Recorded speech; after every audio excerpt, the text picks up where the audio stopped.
Hey everybody, Chris here. Alright, let's do ourselves a quick channel update and just kind of show what's going on the bench right now and where we're headed for the next couple months or whatever. So to start with, we've got the Tamiya McLaren Senna going on, and I bought this kit a couple years ago to be part of a group build that I failed to join 2 years in a row, and so I just pulled it out the other day.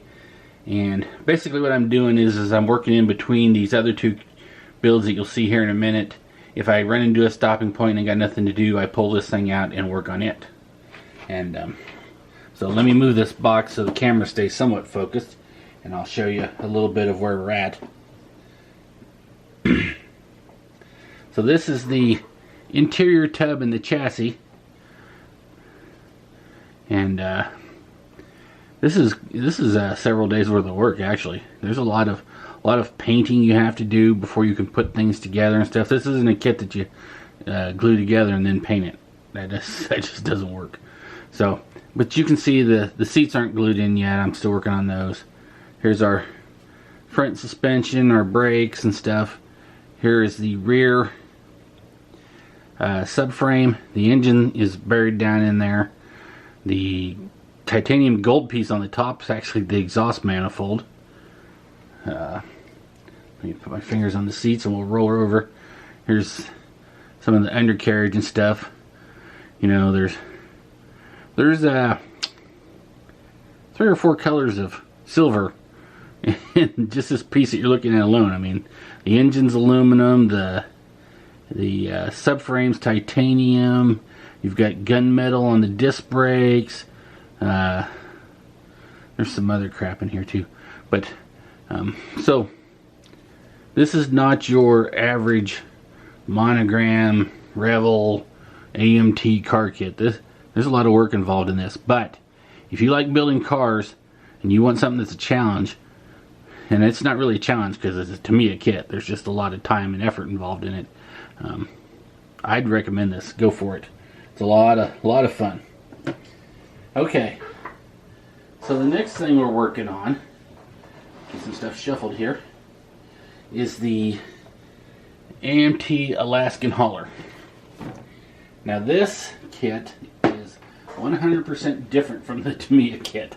Okay, so this kit is based on the AMT Kenworth W925, and that was tooled in 1971. This kit, as original boxing, is 1977. So, and we're still operating off the original tools, I'll guarantee you that. But here's, well, let me move the box, so otherwise the camera will focus on the box and blur out everything I want to show you.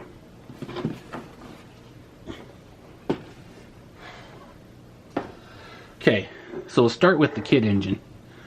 And I'm not 100% guaranteed I'm going to use this, but I probably am, just because of the way it goes together. But there it is. It's all put together, primered up, so I can find the flaws and stuff in it. And there's quite a few still.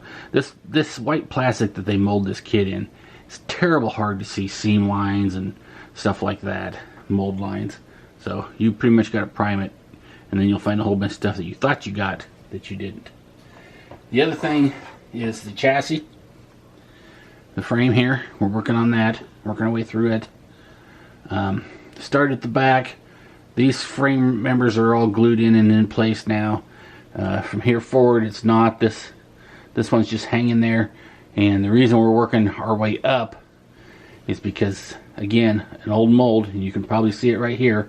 But if I pull this piece out, she springs out. It's not supposed to do that. So as we work our way up, we'll pull it together. And once we get it together, we'll work on where we're going to put the extension and stuff.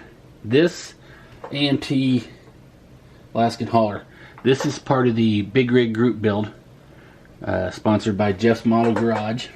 And I do have a separate video series on my channel that I'm going to be doing on that. There is an introduction that kind of explains a little more what I'm doing. And we'll go into more depth at the end of the month when we do that update video. Alright, the third and final thing that we're currently working on is the 1/350th scale Academy USS Indianapolis. Now, I've got the upper and lower hull together. I've worked there's actually a pretty good seam in between this red piece and the gray upper section that you've got to work on. And I thought I had it all good, primed it, still had a little bit of work. That's why you can see strips of it. But I got it all worked out now. The screw shafts are on it, the rudder's on it, the prop guards are on it. Started to do a little bit of the photo etch on the deck, and I'm looking for an upgrade part on this, okay? And so this one's kind of on hold, I guess you would say, but there is going to be an update on this at the end of the month, and this also is its own build series. So looking forward to that. Anyway, that's about where we're at. I've got a 3D figure that I'm working on getting all printed up. That's getting close to being done.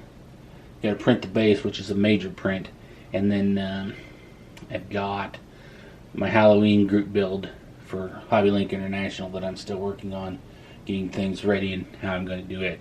So look towards the end of the month for the specific updates on the Indy and the Big Rig group build, and we will see you then. Alright, give me a thumbs up if you liked the video, thumbs down if you didn't like it. Either way, you watch it to the end. Have a good one, everybody.